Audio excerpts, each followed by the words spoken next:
Are you ready to talk about the best football conference in America? No, it's not the SEC. No, it's not the Big Ten. Of course, it's not the ACC or the Pac 12. It is the Big 12 Conference. I'm Pete Mundo. HeartlandCollegeSports.com is how you find us covering the Big 12 top to bottom.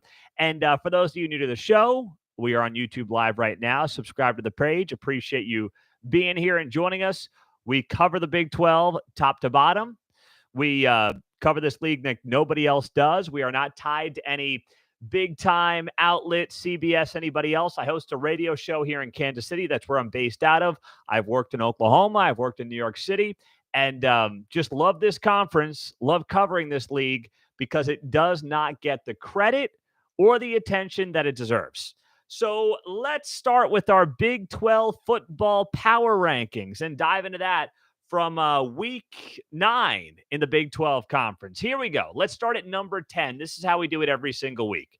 I count down the Big 12 power rankings from 10 to 1. At number 10, the Iowa State Cyclones. I can't justify taking them out of the basement. They didn't play. They are the only winless team in conference play in the Big 12. So Iowa State stays at number 10. They got a shot this weekend against Oklahoma to get out of the basement, and we'll see how that plays out. At number 9, the West Virginia Mountaineers. West Virginia got absolutely embarrassed on Saturday against Texas Tech. I think Texas Tech's a very good team. You'll see where I have them in the power rankings coming up here shortly. But there is not a 38-point gap between Texas Tech and West Virginia. And if you think about it, that game could have very well been 48-3. That's how embarrassing that was. Neil Brown's seat should be red hot with how his team played on Saturday. Now, a second straight road game. Texas game a couple of weeks ago, and then Texas Tech on Saturday, where Neil Brown's team simply did not show up. There's nothing else to say. Neil Brown's team for West Virginia didn't show up. Complete no-show and an utter embarrassment against the Red Raiders on the road. That's an indictment on the coaching staff. And I'll tell you what, that was a game that if West Virginia wanted to go bowling, they had to win that one. They had to beat Texas Tech, and they just couldn't get it done. They couldn't. It's a complete embarrassment. So West Virginia, number 9 in the power rankings this week. At number 8 in the Big 12 football power rankings, I've got Kansas. They've now lost 3 in a row after their 5-0 start. Great resiliency against Baylor on Saturday, down 28-3, came back, made it a one-score game, 28-23, end up losing that game 35-23. Give them credit for it, but they've lost 3 in a row. They needed this bye week. KU's got a bye week coming up. And I think the Mountaineers just got to take a breather. Look at the first half of the season. 5-0 start, college game days in town, crazy hype around Jalen Daniels, the team, the program, all well-deserved, all well-earned.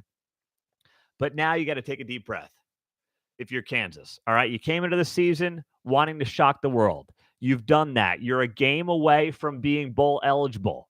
You've got to win one more game if you're Kansas to be bowl eligible. So get it done after this bye week, take a little time off, and then keep rolling. That's what the mindset has to be for the Kansas Jayhawks. I've got them at number 8. Oklahoma was 8 last week. I moved them up to 7 just because Kansas lost. OU had a bye week. They didn't play, but they've got the head-to-head against KU from a couple of weeks ago. So I moved KU down to 8 from 5, and I moved Oklahoma up from number 8 to number 7 in those Big 12 football power rankings. At number 6, the Baylor Bears. I've got Baylor at number 6. So Baylor bounced back after a loss at West Virginia, beat Kansas on Saturday. Dicey second half after leading 28-3, but they got it done, 35-23 victory. Richard Reese had his biggest game yet, 186 rushing yards, two scores. Quarterback Blake Shapen back in the saddle after leaving that West Virginia game with an injury. So all is looking better for the West Virginia Mountaineers, for the Baylor Bears after beating the West Virginia Mountaineers 2 weeks, losing to West Virginia. Let me get this right about Baylor, damn it. All right. Baylor losing to West Virginia, and then getting a win on at home against Kansas. They're back on track. They're in the Big 12 title hunt still. They have not met expectations. They have been below expectations for me this year. I thought they would make a Big 12 championship game. That's not going to happen. At least it's not looking great right now. But they're in the hunt, and we'll keep an eye on this Baylor team going forward. At number 5 in the power rankings, the Texas Longhorns. They're down from number 3 after blowing a double-digit lead to Oklahoma State over the weekend. It's just, oh, gosh, that one's painful. That one is painful.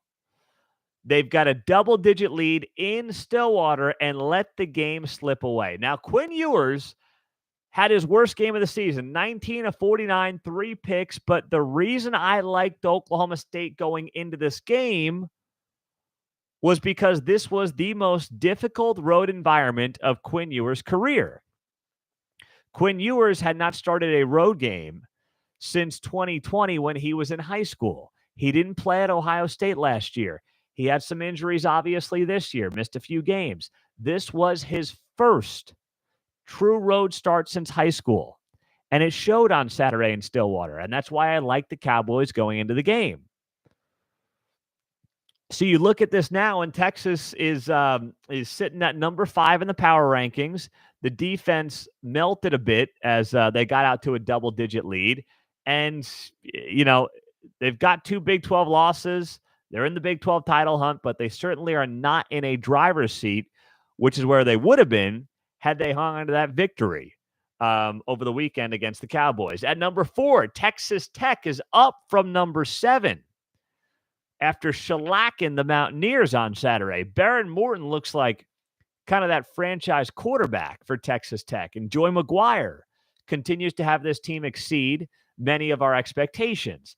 And the defense is also looking more formidable each and every week. I mean, you got to love what Joey McGuire is doing in year one. And Baron Morton here the last couple of games, Oklahoma State and now this West Virginia shellacking.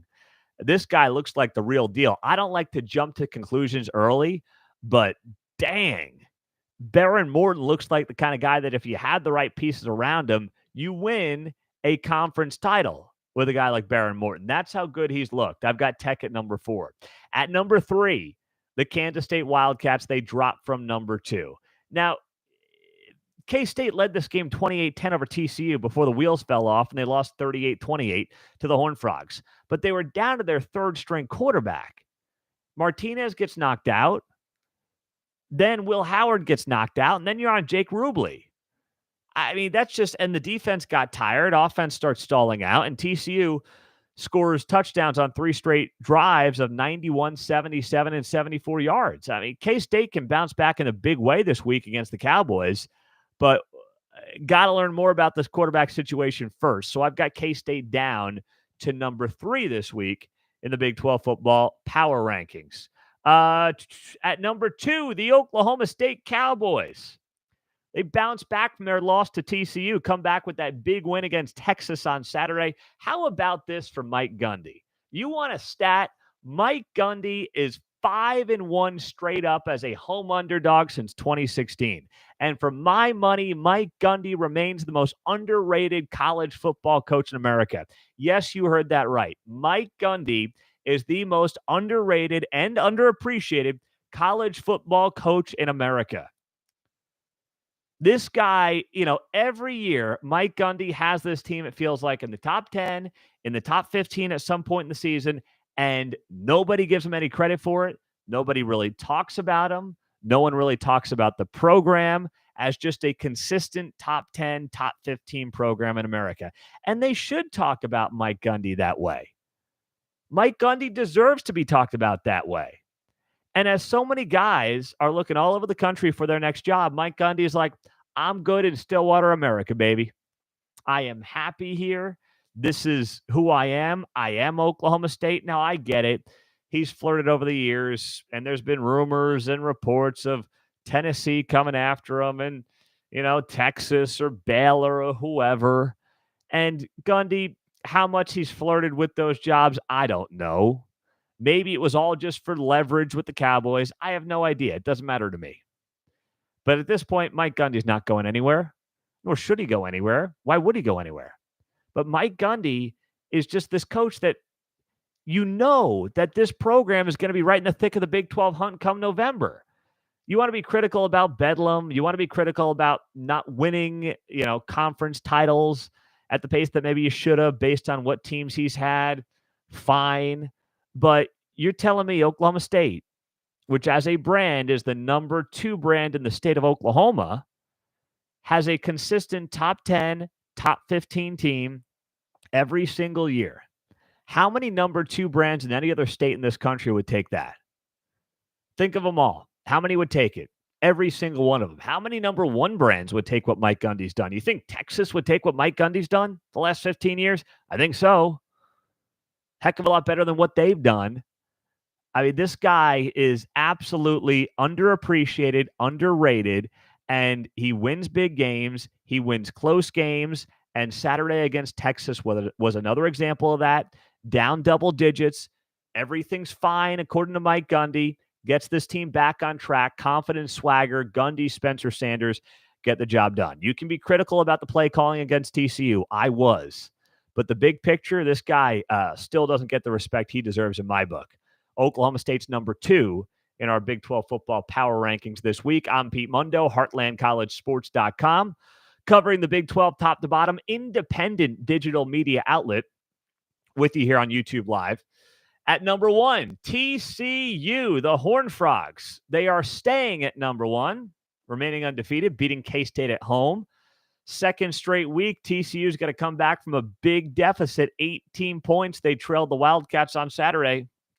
It was 17 points 2 weeks ago against Oklahoma State, and they get it done. Max Duggan's gaining confidence every week. TCU running back Kendre Miller, maybe the best player in the Big 12 nobody's talking about.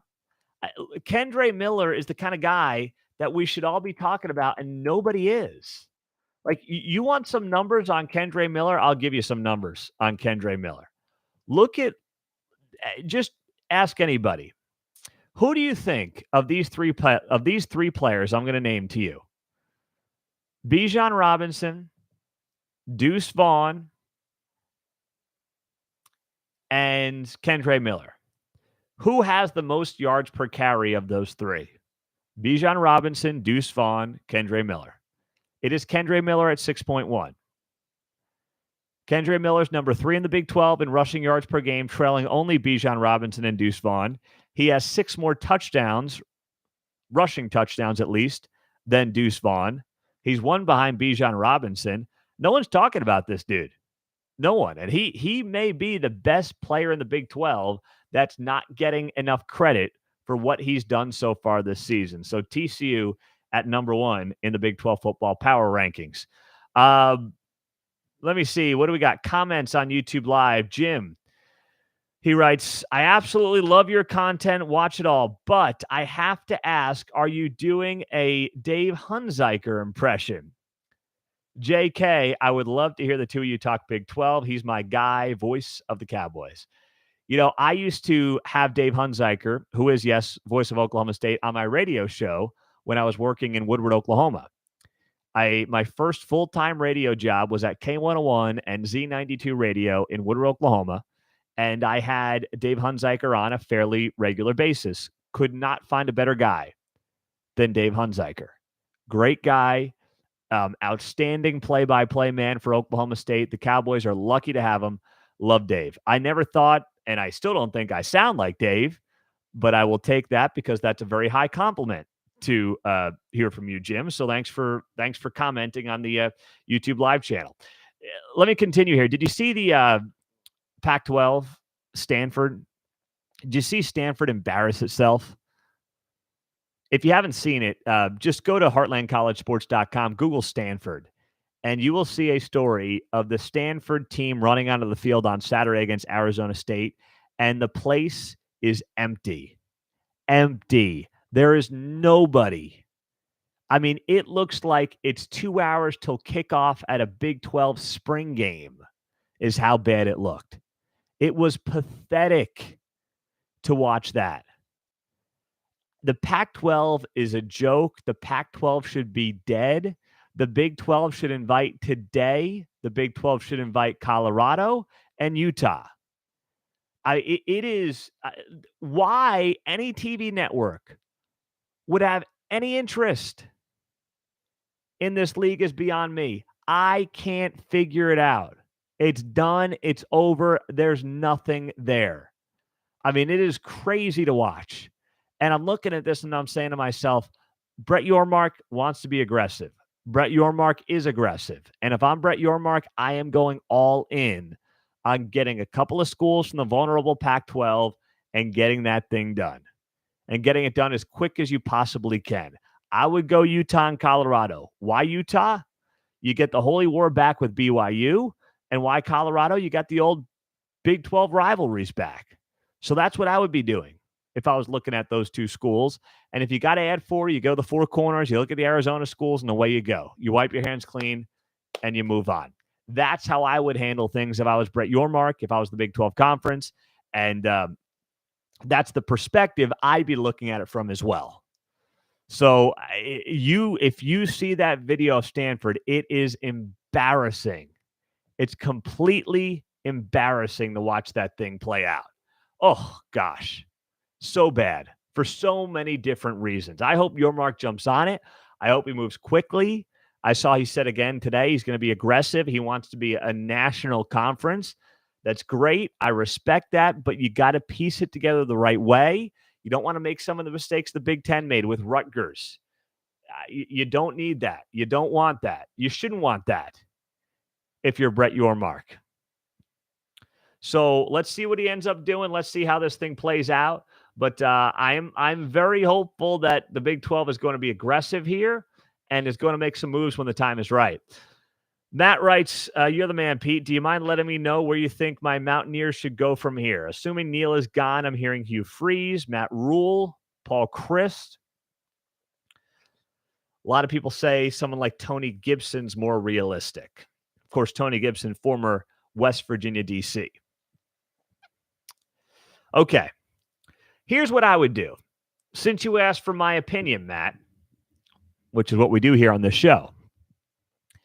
If I'm West Virginia, I agree the Neal Brown era feels like it's done.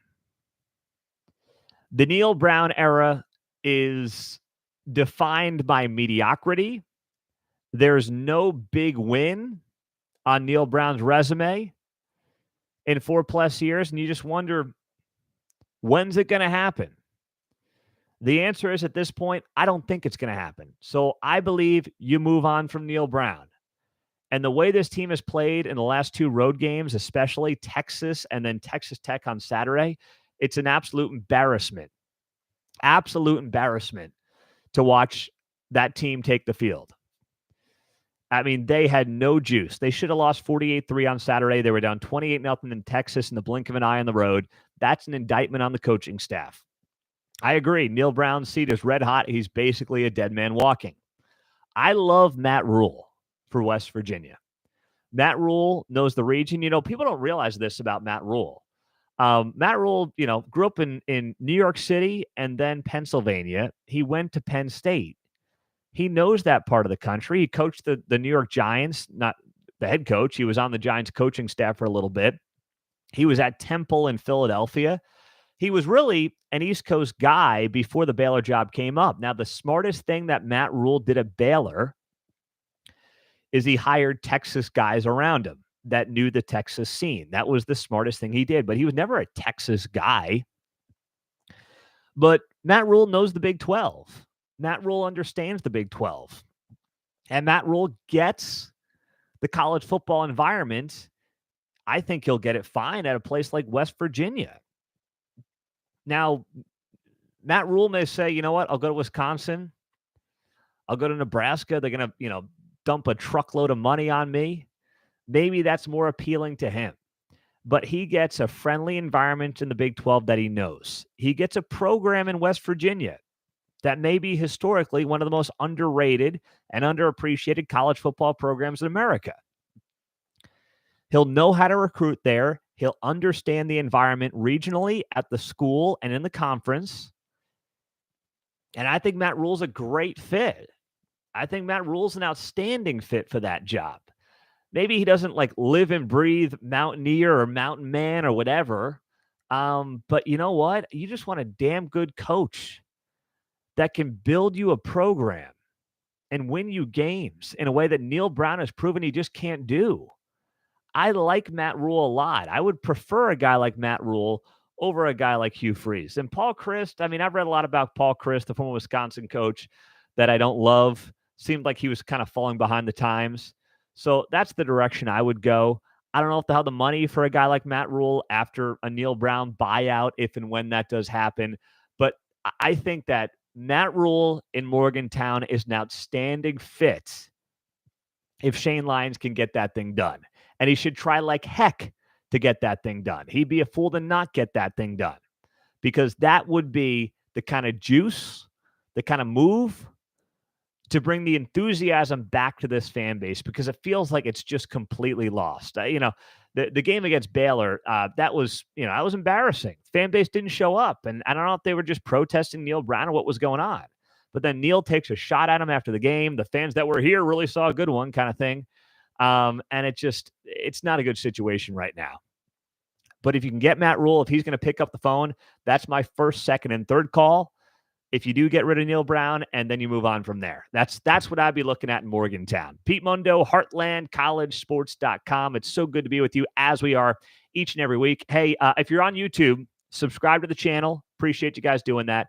And know that we're on Facebook, we're on Twitter, we're on Instagram, and of course, our podcast content. Got a lot of exclusive stuff on there, so subscribe to us wherever you get your podcasts. Lewis, Pete, besides Oklahoma State at K-State, what is the most interesting game in the Big 12 this weekend? Ooh, that's a good one. I like that a lot. And I don't know if I'm going to go outside the box here for you, but here's what I'll give you. I mean, I could give you a great storyline in every game. I really could. But if you're asking me to pick one, you have to go Baylor, Texas Tech, because the loser of the Baylor, Texas Tech game is officially, maybe not officially, but more or less out of the Big 12 championship race. That's an elimination game for the Big 12 title game, is what that is. If Baylor loses, they fall to 2-3 in conference play, and same thing for Texas Tech. So that's the game I'm looking at. They're both 2-2 in league play. The winner is still alive in the conference title hunt. The loser is basically done. So I would say Baylor and Texas Tech on Saturday. But you know what? Oklahoma, Iowa State's really interesting. Can Iowa State finally get a win in the Big 12, or do they fall to 0-5? And then TCU's undefeated going to West Virginia. As much as I've ragged on West Virginia, it's never an easy place to play in Morgantown. It's only a 6-point spread. So there's a lot to follow there, a lot to keep up with there. You guys have a great night. Thank you for being here. Please share the show, be a part of the show. We're not supported or we don't have any big backers like ESPN, Fox, 247, anything like that. On3, it's us, it's me, it's you, it's our staff at Heartland College Sports covering the Big 12. That's what we're doing. Doug, TCU has yet to play a team with a losing record at time of play. This week will be the first. Yeah. I mean, it's going to be very interesting. But remember, Sonny Dykes, his teams have typically started off hot and faltered down the stretch. I hope it doesn't happen to Sonny Dykes this week, but it very much can happen. So that's worth keeping an eye on in a possible letdown game for the TCU Horned Frogs. But I will give you my picks against the spread. That's going to be coming up. Guess we'll do that tomorrow night.